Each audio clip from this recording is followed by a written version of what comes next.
sering menemukan di beberapa sekolah sumber bacaannya belum tersedia dalam bentuk digital. Dari antusias peserta didik tersebut, dari hasil kemarin kami survei, itu ternyata peserta didik di kelas lainnya itu merasa ingin mengikuti pendidikan ini. Saat ini memang IT-nya lebih berkembang, sehingga kita bisa memberikan hal-hal yang positif, fungsi dari gadget itu sendiri atau dari IT itu sendiri. Jadi anak-anak bisa berkembang dan bisa bermain HP itu dalam hal-hal yang positif saja.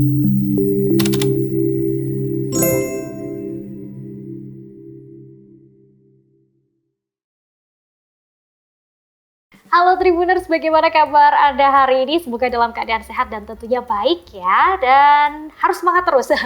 Baik, berjumpa lagi bersama saya Elin, kali ini di program Ngopi Gayeng, Ngobrol Pintar Guru Jateng bersama Tanoto Foundation.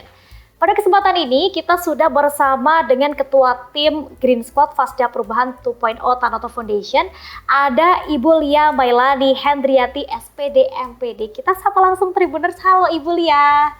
Selamat pagi. Selamat pagi, kabarnya gimana Ibu? Alhamdulillah baik. Alhamdulillah baik, terima kasih sudah meluangkan waktunya hadir di Tribun Jateng pada kesempatan ini. Bu Lia sibuk apa nih Bu, omong-omong belakangan ini? Sedang menyusun laporan ini untuk laporannya Tanoto Foundation. Oke, sedang menyusun laporan, semangat Ibu buat laporannya. Baik, Bu, boleh diceritakan nih terkait tim Green Squad, kenapa namanya Green Squad Bu?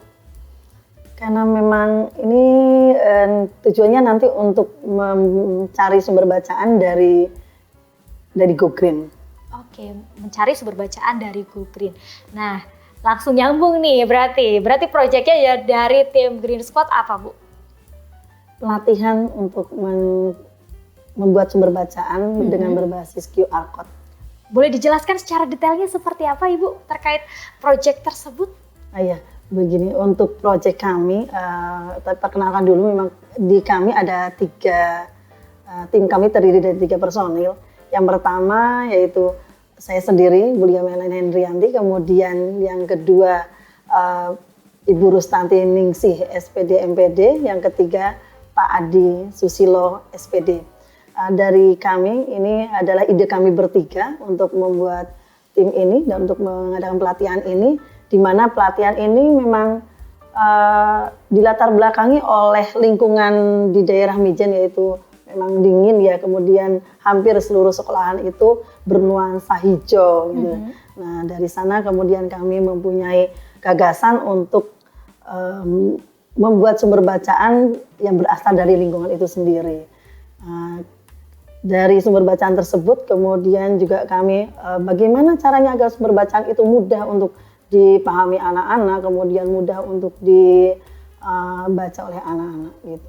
Oke, makanya menyediakan media tersebut. Baik, kenapa QR Code Bu, tidak yang lain? Iya. Karena masih banyak opsi yang lain nih. Betul. Gitu selain QR Code. Kenapa memilih QR Code nih sebagai salah satu proyeknya yang digunakan medianya? Iya. Untuk QR Code itu sendiri pembuatannya memang mudah ya, karena saat ini IT kan lebih mudah dijangkau. Kemudian QR Code bisa dideteksi oleh HP anak-anak, baik itu di sekolah sendiri maupun di rumah. Tidak harus yang ada di sekolah, nanti bisa dibawa pulang dalam bentuk PDF juga bisa. Jadi anak-anak bisa membawa pulang, kalau sekarang namanya barcode ya, barcode itu diakses oleh siswa di rumah bisa, dimanapun bisa. Oke, karena fleksibilitasnya yang tinggi gitu ya Bu ya, bisa diakses dimanapun dan kapanpun, tidak terbatas waktu, tidak terbatas tempat, bisa dibilang seperti itu. Baik, tadi kenapa pilih daerah Mijen, hanya Mijen saja? Semarang kan banyak nih Bu, ada daerah Gemsari, ada Pedurungan, ada yang di tengah kota. Kenapa Mijen Bu yang menjadi pilihan nih? Ya, yang pertama Mijen itu suasananya ini ya, asri, karena memang termasuk daerah bukit, daerah Mijen, sehingga banyak fasilitas tumbuhan yang ditanam di daerah sana. Kemudian yang kedua, instansi saya di Mijen, sehingga sering menemukan di beberapa sekolah sumber bacaannya belum tersedia dalam bentuk digital itu. Ya. Baik. Konsep yang diangkat sendiri kan adalah Go Green. Baik. Contohnya seperti apa, Bu? Sumber bacaan yang memanfaatkan Go Green tersebut, konsep Go Green seperti apa, Bu? Iya. Untuk Go Green itu sendiri intinya memudahkan mencari tema sumber bacaan ya. Sehingga apa yang ada di lingkungan sekolah, salah satu contohnya adalah tumbuhan, di mana di sana itu banyak sekali tumbuhan-tumbuhan hijau.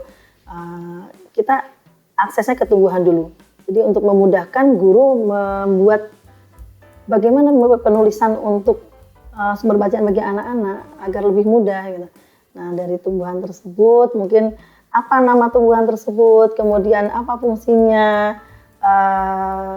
dan yang pasti ini informasi tentang tumbuhan tersebut itu yang harus ditulis oleh ibu bapak guru di pelatihan. Sehingga anak-anak nanti bisa mengakses ya, selain ke tumbuhan juga ke lingkungannya, kemudian bagaimana untuk pengelolaan sampah dan lain-lain yang pasti. Oke, karena tadi konsepnya Go Green itu tadi ya Bu, ya baik. Kalau sumber bacaan sendiri yang sudah tersedia nih Bu, bentuknya artikel kah atau cerita atau apa Bu bentuknya? Bentuknya itu bisa cerita dan informasi. Memang kita bebaskan kepada teman-teman saat pelatihan bagaimana cara membuat sumber bacaan tersebut agar mudah dipahami oleh peserta didik. Oke, berarti sumber bacaan ada cerita juga. Nah, merebet lagi nih Bu, terkait pelatihannya, diikuti oleh berapa orang Bu? Dan bagaimana antusiasme para peserta ketika mengikuti pelatihan tersebut? Pelatihan ini diikuti oleh 50 peserta. Keseluruhan adalah ibu bapak guru se-Mijen ya, berarti kita ambil dari seluruh sekolah swasta dan negeri di Kecamatan Mijen. Kemudian antusiasnya banyak sekali. Saat ini ibu bapak guru tersebut sudah kita data, sudah bisa membuat sumber bacaan dalam bentuk QR code. Oke, setiap sekolah di Kecamatan Mijen sudah bisa membuat bacaan dalam bentuk QR code gitu ya. Berarti sudah diimplementasikan atau sudah diterapkan ya Bu? Iya. Awalnya memang kita pelatihan untuk bapak ibu guru yang diikutkan pelatihan tersebut. Kemudian hasilnya sumber bacaan yang dibuat. Setelah itu diimplementasikan kepada peserta didik. Nah, dari antusias peserta didik tersebut, dari hasil kemarin kami survei, itu ternyata peserta didik di kelas lainnya itu merasa ingin mengikuti lah. Pada akhirnya imbasnya adalah kepada seluruh kepala sekolah untuk menganjurkan bahwa pelatihan ini disosialisasikan kepada teman-temannya dalam satu lingkup sekolah. Sekolah gitu. Berarti total berapa Bu ya ikut pelatihan kemarin? Kalau sekolahnya 31 sekolahan. 31 sekolahan. Iya, namun peserta 50. Pesertanya 50 dan ini sudah diterapkan gitu. Berarti hari ini sudah di tahapan apa Bu? Kan tadi pelatihan sudah, pengimplementasian sudah. Apa nih Bu?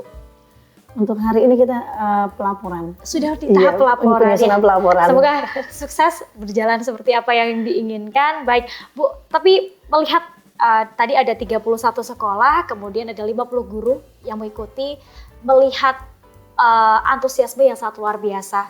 Ini ada kelebihan 20-an, hampir 20-an orang ikut gitu ya.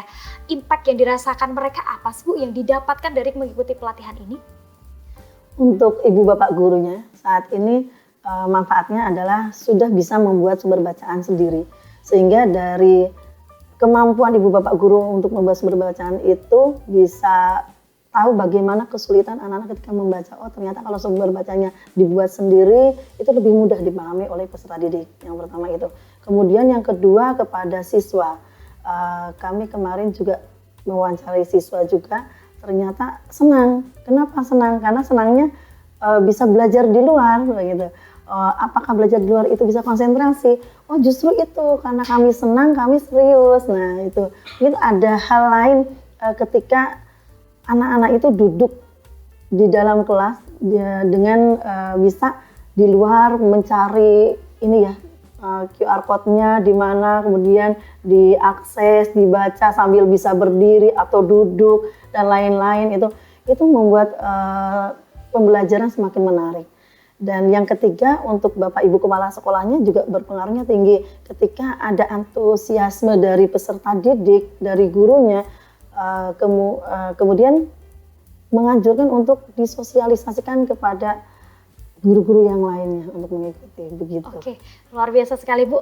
Saya penasaran ini, satu QR code itu berarti bisa mengakses berapa artikel atau berapa tulisan kah? Atau mungkin satu QR hanya untuk satu tulisan, satu cerita saja Bu?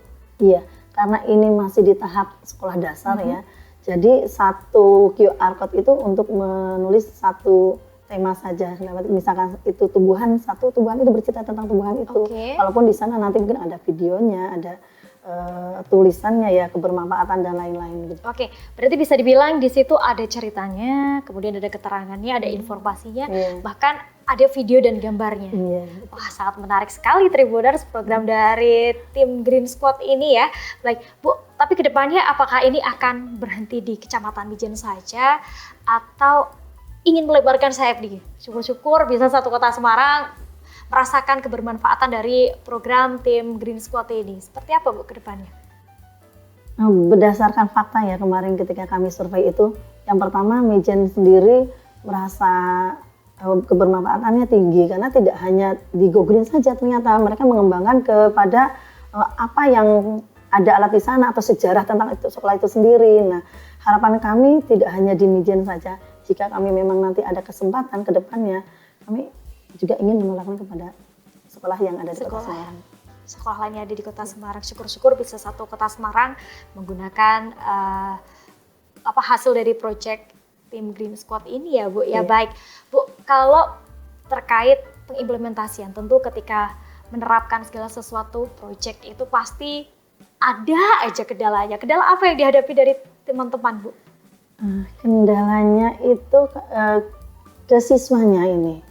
Jadi kemarin ada beberapa sekolahan yang mengatakan itu kan ada larangan membawa HP ya ke sekolahan, sehingga itu ada kerjasama dengan orang tua, kemudian sesama guru ketika memang itu sedang dalam pembelajaran itu diperbolehkan untuk membawa HP, kemudian setelah selesai di jam belajar HP itu ya gurunya harus ini pandai untuk disimpan dulu di tempat ibu bapak guru, karena kalau diberikan kepada siswa di jam-jam tertentu pasti main terus. Iya. Tapi sisi lain juga gini, ada pemikiran siswa, oh ternyata HP ini tidak hanya untuk bermain game, bisa mencari informasi-informasi lain di sana. Itu yang memang kita terapkan, kebermanfaatan HP itu banyak, selain hal-hal yang negatif, positifnya banyak sekali. Oke, berarti ini salah satu media dan juga bisa dibilang salah satu solusi gitu ya Bu ya, ketika anak-anak atau siswa yang terlalu sering main HP, biasanya main game, ini bisa jadi salah satu solusi untuk menggunakan handphone tersebut mencari informasi, kemudian bisa untuk belajar membaca mungkin ya Bu ya, kemudian mengamati tumbuhan, mengamati video-video sudah ada gitu ya Bu ya. Baik, kalau goals-nya sendiri Bu yang ingin dicapai dari project ini apa Bu?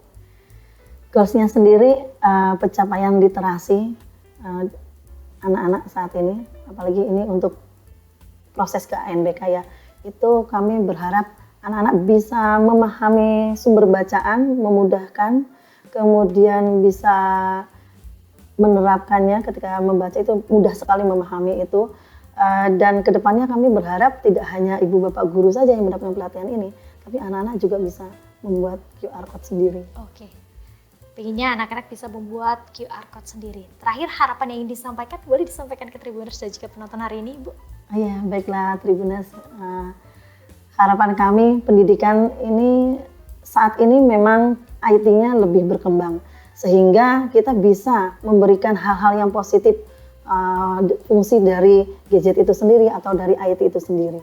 Jadi anak-anak bisa berkembang dan bisa bermain HP itu dalam hal-hal yang positif saja, yang positif ya tentunya itu, sehingga kebermanfaatan IT tidak serta-merta digunakan hal-hal yang di luar hal-hal yang negatif. Oke, jadi pengennya nanti ke depan anak-anak atau para siswa itu bisa menggunakan HP dengan bijak, tidak hanya untuk bermain atau hanya komunikasi saja, tapi bisa digunakan untuk belajar juga. Seperti itu ya. Ibu Lia, terima kasih atas waktunya sudah hadir ke Tribun hari ini membersamai kita semua dalam program Ngopi Gayeng. Terima kasih, sukses selalu untuk Ibu dan juga tim Terima kasih. Terima kasih Tribuners dan tim dari Tribun Jateng. Oke, Tribuners, itu tadi obrolan kita dengan Bu Lia. Terima kasih sudah menyaksikan Ngopi Gayeng edisi kali ini. Saya Elin pamit undur diri dan sampai jumpa.